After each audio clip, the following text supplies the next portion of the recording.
मित्रांनो, big boss हा show हिंदीमध्ये खूप फेमस आहे.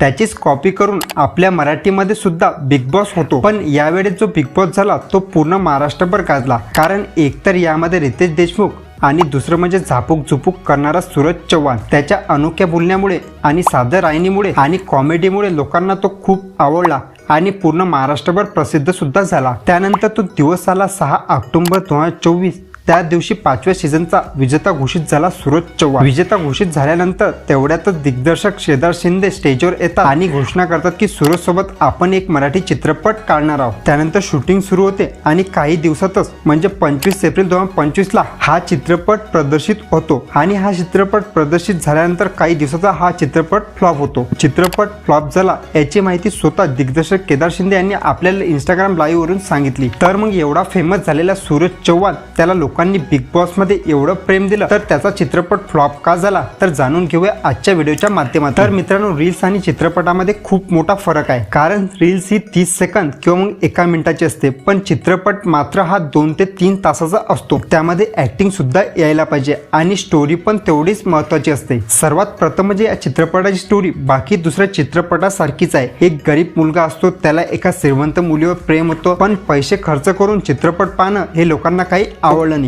कारण लोक तेव्हाच पैसे खर्चतात जेव्हा लोकांना काहीतरी नवीन किंवा मग खूप मनोरंजन मिळते. आणि तिसरं म्हणजे केदार शिंदे यांनी काही न पाहता सूरज चव्हाण सोबत चित्रपट बनवला. आणि चौथं म्हणजे सूरज चव्हाणच्या विरोधात असलेले लोक.